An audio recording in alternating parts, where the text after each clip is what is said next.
Okay, greetings from Walt Disney Studios, Port Orleans, Riverside Hotel Resort.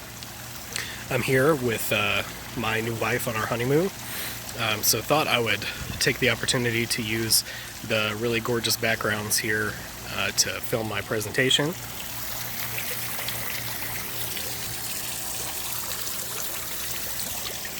So, what I've included with my presentation is a digital handout, and what it has in it are the bullet points of my paper.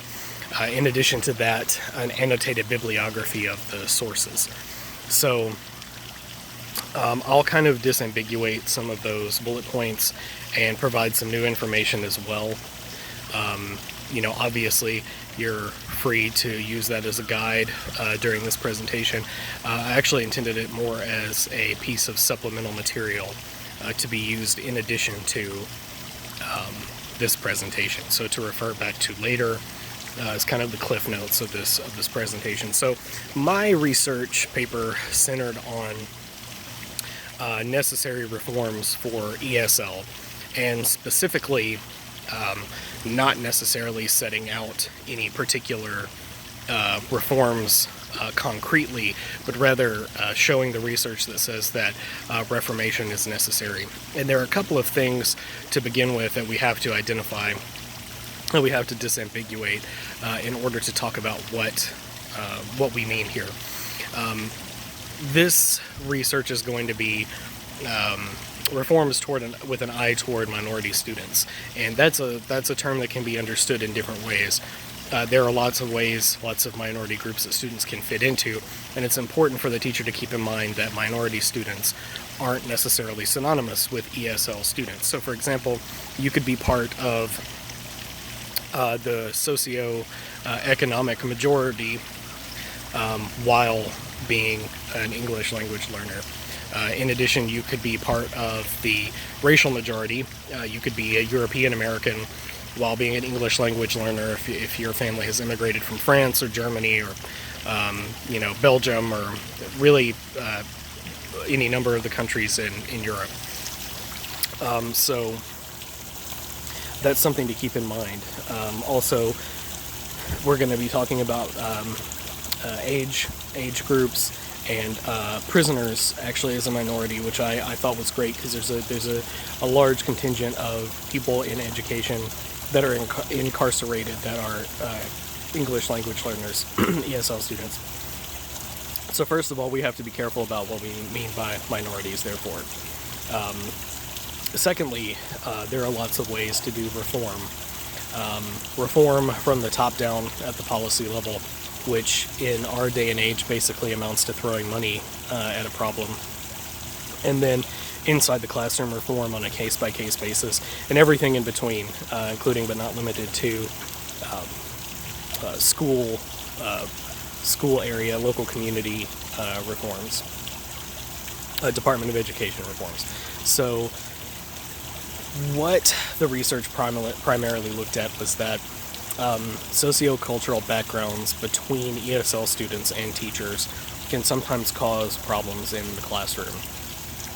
In addition to that, ESL students who are adult learners that are incarcerated show greater degrees of compatibility with society once released, and lower rates of recidivism getting placed back in the system if they have adequate ESL education. That's what the research is trending to.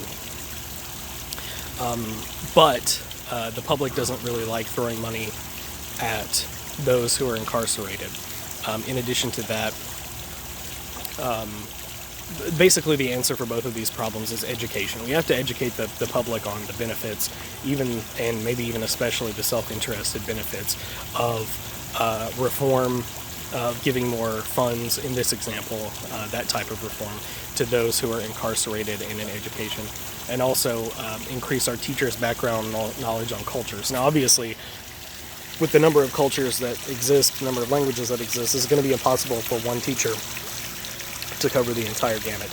So instead, it's helpful to really go and increase one's background knowledge as a teacher when one encounters students. So this is not something that can be done preemptively. Certainly if you live in an area with a high, say, Mexican-American background, you can increase your background knowledge on Mexican culture. If you live in a more cosmopolitan area, metropolitan area, then you may not know what kind of students you're going to get culturally until you actually start teaching. And then you're going to have to do a trial by fire kind of crash course update on that. So knowledge to the public, knowledge to the teacher, these are all things that can remedy conflicts both inside the classroom and at the policy level. In addition to this, teachers need to keep in mind that especially younger students who are racial minorities and younger students who are racial minorities who are the children of first-generation immigrants who most likely do not speak English in the home, there is a great deal of research to show that these ESL students can suffer greatly in the classroom in terms of emotional intelligence, in terms of benchmark testing across a great deal of subjects, and in terms of relating to their parents and the parents relating to teachers. Again, the first step, the research that I have posted for you to look at indicates is to do things like have parent-teacher nights, cultural nights, where they can come form a bond with the teacher ideally so that they have an increased understanding of each other as human beings and up each other's cultural IQ, both the parents and the teachers, in order to start forming the basis to connect with the students and hopefully get the parents to attempt to be bilingual at home. Not to forget of course, the native culture, but also not to completely eschew the use of the English language as well, so that the students can be functional in academic English, and the parents can get a functional grasp of English for their day-to-day lives, because we don't have a national language here in the United States, but practically speaking, English is the majority language, and it's the international lingua franca of business, of science, of trade, etc., of scholarship as well. So learning how to interact in English is of critical importance, especially to get the most function out of living in the United States as possible, both as citizens and as students. So now, these reforms that I had tended toward pointing out in the presentation were basically centered around local reforms, and by that I mean reforming the way a classroom is taught, or reforming the way a school system is taught, or reforming the way a single school teaches in order to best reach all of these students. So we can make recommendations based on the research toward policymakers, but ultimately policymakers are going to have to make the decisions and not us. But what we are in charge of is the classroom setting. So keeping in mind that there are various types of minority students, even within the ESL student community itself, we can best reach each and every one of those students. And we have to keep in mind that we as teachers are also required to learn as well. Both learn how to connect with parents and up our cultural IQ, our background knowledge socioculturally, so that we can relate to students and make their transition into English language speakers, English language learners that much easier. And the more interpersonal bonds we form with those students based on these bedrocks and commonplaces in culture, the more easily we can do that. So thank you very much, and I suggest that you please look at that digital handout for everyone for the bullet points that I went over, I elaborated on, and the annotated bibliography of the sources that might help you in recommending to your policymakers actions to take, or to help you in forming your classroom more successfully for ESL students and parents. Thank you.